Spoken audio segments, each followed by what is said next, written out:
Hello दोस्तों, कैसे हैं आप सब। दोस्तों, मेरा नाम नासिर है और मैं स्वागत करता हूं आप सबका अपने एनजीओ ऑफिशियल यूट्यूब चैनल में। दोस्तों, आज की इस वीडियो में मैं आप लोगों को बताने वाला हूं कि आप लोग श्रमिक कार्ड घर बैठे ही कैसे बना सकते हो, वो भी बिल्कुल फ्री में। तो दोस्तों, आज की इस वीडियो में मैं आप लोगों को step by step full process बताने वाला हूँ कि आप लोग घर बैठे ही ई श्रमिक कार्ड कैसे बना सकते हो। तो ई श्रमिक कार्ड बनाने के लिए दोस्तों आप लोगों को सबसे पहले इसकी ऑफिशियल वेबसाइट पर आना होगा। इस वेबसाइट का लिंक मैं आप लोगों को वीडियो के डिस्क्रिप्शन बॉक्स में भी दे दूंगा। आप लोग उस लिंक पर क्लिक करके डायरेक्ट इस पेज पर आ जाओगे, या फिर दोस्तों आप लोग सर्च बार में भी टाइप कर सकते हो eShram.gov.in। आप लोग इसको सर्च करने के बाद एंटर प्रेस करोगे तो आप लोगों के सामने कुछ इस प्रकार का इंटरफेस आएगा। अब यहाँ पर आप लोगों के सामने कुछ ऑप्शन दिए हुए हैं। पहला आप लोगों के सामने ऑप्शन दिया हुआ है रजिस्टर ऑन eShram, और दूसरा आप लोगों के सामने दिया हुआ है ऑलरेडी रजिस्टर्ड। यानी कि अगर आप लोगों ने पहले ही eShram कार्ड बनाया हुआ है तो आप लोग उसको यहीं से अपडेट भी कर सकते हो। एनीवे आप लोग रजिस्टर ऑन ई श्रमिक कार्ड वाले ऑप्शन पर क्लिक करोगे, उसके बाद आप लोगों के सामने कुछ इस प्रकार का इंटरफेस आएगा। अब यहाँ पर आप लोगों को एंटर मोबाइल नंबर, यानी कि जो आप लोगों के आधार कार्ड के साथ मोबाइल नंबर लिंक है, वो मोबाइल नंबर आप लोगों को यहाँ पर फिल करना होगा। मोबाइल नंबर फिल करने के बाद दोस्तों आप लोगों के सामने जो ये कैप्चर कोड दिया हुआ है, आप लोग सेम इस कैप्चर कोड को यहाँ पर फिल करोगे। कैप्चर कोड को फिल करने के बाद दोस्तों आप लोगों के सामने नीचे दो ऑप्शन दिए हुए हैं, यस और नो का। आप लोग नो वाले ऑप्शन पर क्लिक करोगे। उसके बाद दोस्तों आप लोगों के सामने नीचे भी नेक्स्ट, यस और नो के दो ऑप्शन दिए हुए हैं, आप लोग नो वाले ऑप्शन पर क्लिक करोगे। उसके बाद दोस्तों आप लोग सेंड ओटीपी वाले ऑप्शन पर क्लिक करोगे। आप लोगों के मोबाइल नंबर पर एक ओटीपी जाएगा, आप लोग उस ओटीपी को यहाँ पर फिल करोगे। ओटीपी को फिल करने के बाद दोस्तों आप लोगों के सामने एक सबमिट वाला ऑप्शन दिया हुआ है, आप लोग सबमिट वाले ऑप्शन पर क्लिक करोगे। उसके बाद दोस्तों आप लोगों के सामने नेक्स्ट विंडो ओपन होकर आएगी। अब यहाँ पर आप लोगों को आधार नंबर को फिल करना होगा, यानी कि आप लोग जिसका भी ई श्रमिक कार्ड अप्लाई कर रहे हो उनके आधार नंबर को आप लोग यहाँ पर फिल करोगे। आधार नंबर को फिल करने के बाद दोस्तों आप लोगों के सामने तीन ऑप्शन दिए हुए हैं। आप लोग फिंगरप्रिंट से भी इसको वेरीफाई कर सकते हो और आइरिस से भी आप लोग इसको वेरीफाई कर सकते हो। एनीवे आप लोग ओटीपी के माध्यम से इसको वेरीफाई कर सकते हो। तो हम ओटीपी के माध्यम से इसको वेरीफाई करेंगे, तो ओटीपी वाले ऑप्शन पर हम टिक करेंगे। उसके बाद दोस्तों आप लोगों के सामने जो ये कैप्चर कोड दिया हुआ है, आप लोग सेम इस कैप्चर कोड को यहाँ पर फिल करोगे, जो आप लोगों के सामने ये कॉलम दी हुई है। कैप्चर कोड को फिल करने के बाद दोस्तों आप लोगों को आई एग्री वाले ऑप्शन पर टिक करना होगा। उसके बाद आप लोगों के सामने सबमिट वाला ऑप्शन दिया हुआ है, आप लोग सबमिट वाले ऑप्शन पर क्लिक करोगे। सबमिट वाले ऑप्शन पर क्लिक करने के बाद दोस्तों आप लोगों के आधार कार्ड के साथ जो भी मोबाइल नंबर लिंक होगा, उस मोबाइल नंबर पर एक ओटीपी जाएगा। उस ओटीपी को आप लोग यहाँ पर फिल करोगे। ओटीपी को फिल करने के बाद दोस्तों आप लोगों के सामने एक वैलिडेट का ऑप्शन दिया हुआ है, आप लोग वैलिडेट वाले ऑप्शन पर क्लिक करोगे। उसके बाद दोस्तों आप लोगों के सामने नेक्स्ट विंडो ओपन होकर आएगी। अब यहाँ पर आप लोगों को रजिस्ट्रेशन फॉर्म को फिल करना होगा, यानी कि दोस्तों आप लोगों के सामने एक फॉर्म ओपन होकर आया है, आप लोगों को अब इसको फिल करना होगा। इसमें आप लोगों को अपनी पर्सनल डिटेल फिल करना होगा। उसके बाद दोस्तों आप लोगों के सामने एक ऑप्शन दिया हुआ है continue to enter other detail, हम लोग continue to enter other detail वाले ऑप्शन पर क्लिक करेंगे। उसके बाद दोस्तों आप लोगों को यहाँ पर पर्सनल इन्फॉर्मेशन को फिल करना होगा। तो सबसे पहले आप लोगों ने जो मोबाइल नंबर एंटर किया है वो आप लोगों को यहाँ पर शो हो जाएगा। उसके बाद दोस्तों आप लोग यहाँ पर एक इमरजेंसी मोबाइल नंबर को फिल करोगे। यहाँ पर कोई भी आप लोग एक इमरजेंसी मोबाइल नंबर को फिल कर सकते हो। मोबाइल नंबर को फिल करने के बाद दोस्तों आप लोग यहाँ पर कोई भी एक ईमेल आईडी को फिल करोगे। आप चाहो तो ईमेल आईडी को फिल कर सकते हो, एनीवे आप लोग इस कॉलम को ब्लैंक भी रहने दे सकते हो। जीमेल आईडी को फिल करने के बाद दोस्तों आप लोगों को यहाँ पर मैरिटल स्टेटस को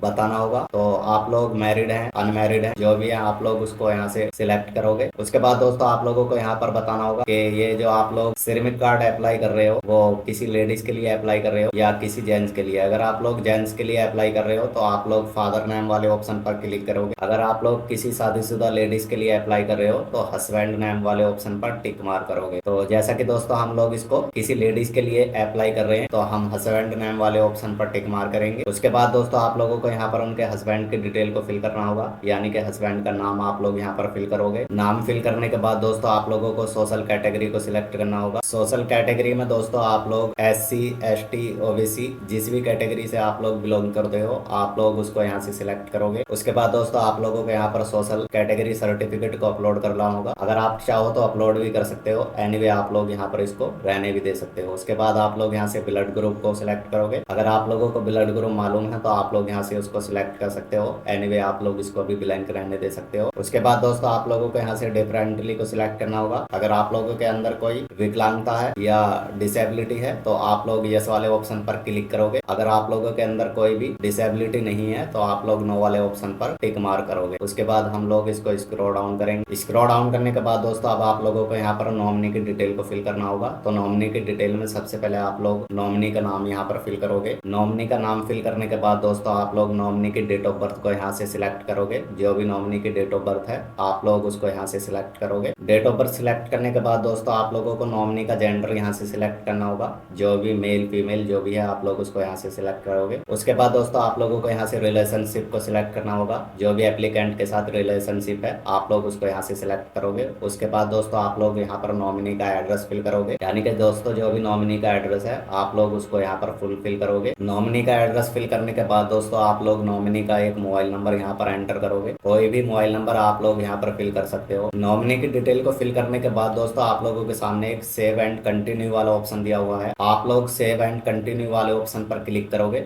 उसके बाद दोस्तों आप लोगों के सामने नेक्स्ट विंडो ओपन होकर आएगी। अब यहाँ पर आप लोगों को रेसिडेंटल डिटेल को फिल करना होगा। रेसिडेंटल डिटेल में दोस्तों सबसे पहले आप लोग यहाँ से अपने स्टेट को सिलेक्ट करोगे। उसके बाद दोस्तों आप लोगों को यहाँ से होम डिस्ट्रिक्ट अपनी सिलेक्ट करनी होगी। जो भी आप लोगों का जिला है आप लोग उसको यहाँ से सिलेक्ट करोगे। उसके बाद दोस्तों आप लोगों को अपने स्टेट की आईडी को सिलेक्ट करना होगा। जो भी आप लोगों की स्टेट की आईडी है आप लोग उसको यहाँ से सिलेक्ट करोगे। रेसिडेंटल डिटेल को फिल करने के बाद दोस्तों हम इसको स्क्रॉल डाउन करेंगे। स्क्रॉल डाउन करने के बाद दोस्तों अब आप लोगों को यहाँ पर करंट एड्रेस की डिटेल को फिल करना होगा। इसमें आप लोगों को बताना होगा आप लोग अर्बन एरिया से हैं या रूरल। जो भी आप लोग जिस भी एरिया से हैं आप लोग उसके आगे टिक मार करोगे। उसके बाद दोस्तों आप लोगों को यहाँ पर एड्रेस लाइन 1 में अपने एड्रेस की डिटेल को फिल करना होगा। एड्रेस लाइन 1 में आप लोग अपने गांव का नाम भी फिल कर सकते हो। उसके बाद दोस्तों आप लोगों को एड्रेस लाइन 2 में अपने गांव की डिटेल को फिल करना होगा। उसके बाद दोस्तों आप लोग यहाँ से अपने स्टेट को सिलेक्ट करोगे। जो भी आप लोगों का स्टेट है। उसके बाद आप लोग अपने डिस्ट्रिक्ट को यहाँ से सिलेक्ट करोगे। जो भी आप लोगों की डिस्ट्रिक्ट है। उसके बाद दोस्तों आप लोग यहाँ से सब डिस्ट्रिक्ट को सिलेक्ट करोगे, यानी कि जो भी आप लोगों की तहसील है। उसके बाद आप लोग यहाँ से विलेज को सिलेक्ट करोगे।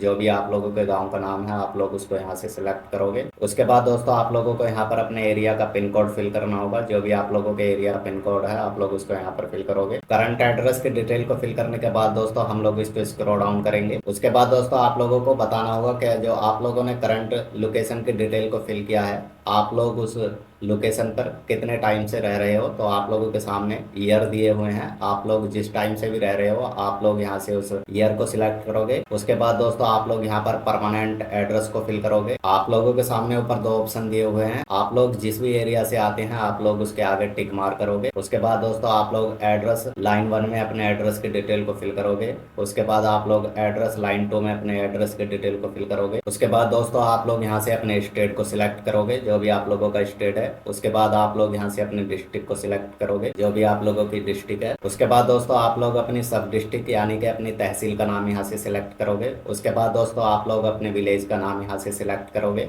यानी कि जो भी आपके गाँव का नाम है आप लोग उसको यहाँ से सिलेक्ट करोगे। उसके बाद दोस्तों आप लोग यहाँ पर अपने एरिया का पिन कोड को फिल करोगे। जो भी आप लोगों के एरिया का पिन कोड है आप लोग उसको यहाँ पर फिल करोगे। उसके बाद दोस्तों आप लोगों के सामने सेव एंड कंटिन्यू वाला ऑप्शन दिया हुआ है। आप लोग सेव एंड कंटिन्यू वाले ऑप्शन पर क्लिक करोगे। उसके बाद दोस्तों आप लोगों के सामने फिर एक नेक्स्ट विंडो ओपन होकर आएगी। अब यहाँ पर आप लोगों को अपने एजुकेशन क्वालिफिकेशन की डिटेल को फिल करना होगा। तो आप लोग अपने एजुकेशन क्वालिफिकेशन की डिटेल को यहाँ से सिलेक्ट करोगे। आप लोगों के पास जो भी क्वालिफिकेशन है आप लोग उसके अकॉर्डिंग यहाँ से अपनी डिटेल को सिलेक्ट करोगे। उसके बाद दोस्तों आप लोग यहाँ पर एजुकेशन का सर्टिफिकेट अपलोड कर सकते हो अगर आप लोगों के पास है। एनीवे आप लोग इसको ब्लैंक भी रहने दे सकते हो। उसके बाद दोस्तों आप लोग अपनी मंथली इनकम को यहाँ से सिलेक्ट करोगे। जो भी आप लोगों की मंथली इनकम है, अगर आप लोगों के पास इनकम सर्टिफिकेट है तो आप लोग उसको यहाँ से अपलोड कर सकते हो। एनीवे आप लोग इसको भी ब्लैंक रहने दे सकते हो। उसके बाद हम सेव एंड कंटिन्यू वाले ऑप्शन पर क्लिक करेंगे। उसके बाद दोस्तों आप लोगों के सामने फिर एक नेक्स्ट विंडो ओपन होकर आएगी। उसके बाद दोस्तों आप लोगों को यहाँ पर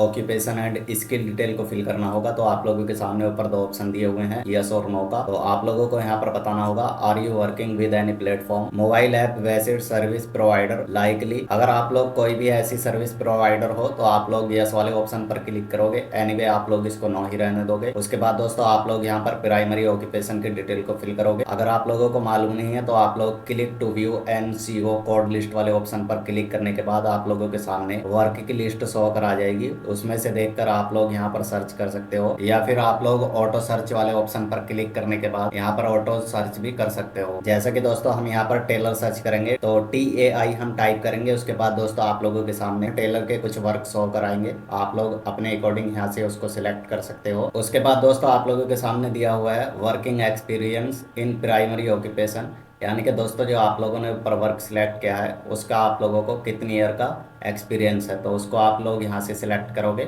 जैसा कि दोस्तों हम लोगों को टेलर के काम का 4 ईयर का एक्सपीरियंस है, तो हम यहाँ पर 4 ईयर को सिलेक्ट करेंगे। उसके बाद दोस्तों आप लोगों को यहाँ पर सेकेंडरी ऑक्यूपेशन के बारे में बताना होगा। अगर आप लोगों को इस वर्क के अलग और भी वर्क का एक्सपीरियंस है या आप लोग और भी वर्क करते हैं तो आप लोग उसकी डिटेल को भी यहाँ पर फिल करोगे। दूसरे वर्क की भी लिस्ट निकालने के लिए आप लोग click to view NCO code list वाले ऑप्शन पर क्लिक करोगे। आप लोगों के सामने वर्क की लिस्ट शो कर आ जाएगी। आप लोग उसमें से कोट या वर्क दोनों देख सकते हो। उसके बाद आप लोग यहाँ पर फिल करोगे। जैसे कि दोस्तों हमको दूसरे भी टेलर वर्क का एक्सपीरियंस है, तो हम यहाँ से दूसरे वर्क में भी टेलर को ही सिलेक्ट करेंगे। उसके बाद दोस्तों आप लोगों को यहाँ पर ऑक्यूपेशन सर्टिफिकेट को अपलोड करना होगा। अगर आप लोगों के पास है तो आप लोग यहाँ पर अपलोड कर सकते हो। एनीवे आप लोग इसको ब्लैंक ही रहने दोगे। उसके बाद हम इसको स्क्रॉल डाउन करेंगे। उसके बाद दोस्तों आप लोगों को यहाँ पर how did you accrue skill के बारे में बताना होगा। आप चाहो तो यहाँ से सिलेक्ट भी कर सकते हो। एनीवे आप लोग इन दोनों को ऐसे ही रहने दे सकते हो। जैसे कि दोस्तों मैं यहाँ पर did not receive any vocational technical training वाले ऑप्शन को सिलेक्ट करूंगा। उसके बाद दोस्तों आप लोग यहाँ से सब स्किल को सिलेक्ट करोगे। सब स्किल में आप लोग दोस्तों सेल्फ